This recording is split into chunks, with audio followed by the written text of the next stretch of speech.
About a year ago, I started the Music Theory from the Ground Up series, and now here we are at the last lesson as we near the end of 2014. It's been an excellent year for this series, and I appreciate how much work you guys have put in and all the people who've been commenting and learning, and it's very inspiring for me, so thank you. In this last lesson, I want to help you go further from this series and know a little more about what you need to learn with regards to theory or different subjects that exist. And I want to offer you some advice that will help you go forward in your theory studies. So to help you with this, I want to talk about the 3 types of difficult things.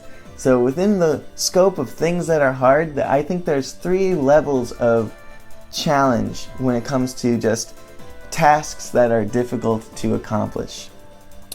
Level 1 is when you know what you want to do and you've done it before, but it's challenging. Like, it's something you know that it's going to take a lot of time, it's going to take a lot of revision, there are going to be a lot of drafts, it takes a lot of attention to detail, but you've done it before and you know how to do it, you know it can be done. That's the first type of hard thing to do. So for me, that's like making an album. I've done it a bunch of times, so I know how much it costs, I know who I'm going to do it with, I know the logistics, I know how to definitely make it happen, no problem. It just takes a ton of work and it's really hard. The second type of difficult thing is when you've never done something before, but you do know how to learn it. For example, painting, for me, would be the second level of difficulty because I haven't really painted much before. I'm not quite good at painting. I'd have to learn. If I wanted to make an excellent mural, I would have to learn and practice painting. However, I do know how I would go about learning that. It's within the realm of things that are possible in my mind. You know, I know what questions to ask, I know who to ask, I know what YouTube channels to go to and where to get paints and all that stuff. The third type of difficult thing is when you just don't know what questions to ask in the first place. Something that's so that you know what you want to do, but you have no idea really what's involved or what path to take, and it's just a real mystery. Maybe it's something that you never thought you'd do or that no one's ever done before.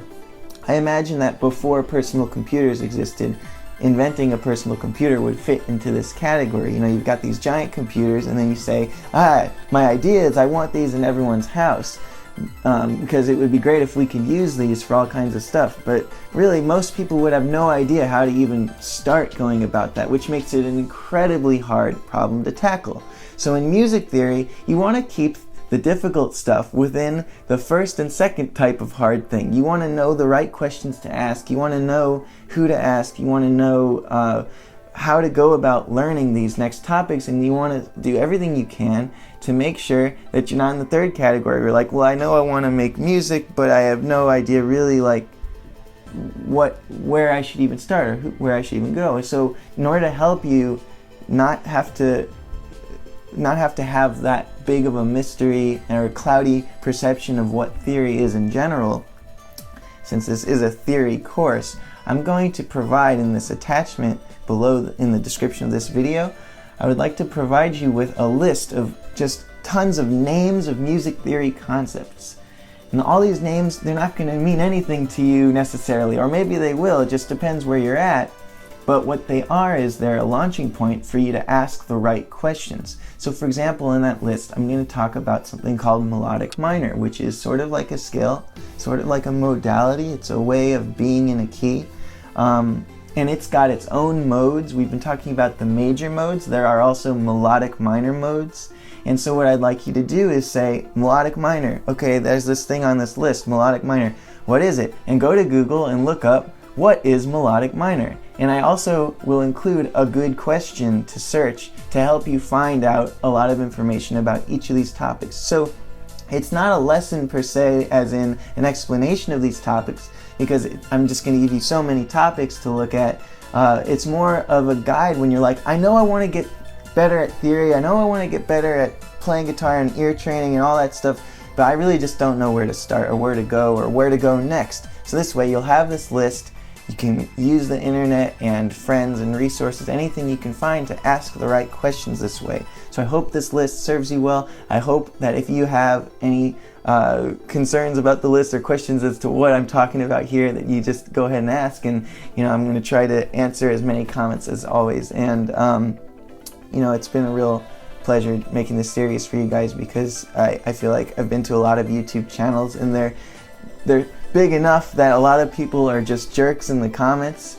But I'm like the right size where there's plenty of people commenting and everyone's like trying to learn more and respecting each other. And I see lots of people giving great answers to other people's questions, and I would love for this to become a community for everyone to get help with their music and everything, and refrain from the blatantly racist, anti-Semitic, homophobic stuff that happens all the time, sexist, whatever, you know, all the hate that happens in comments. I'm really grateful that it's been so amazingly like productive in the comments, and so thank you for that, and Happy New Year, and I'll see you in the future.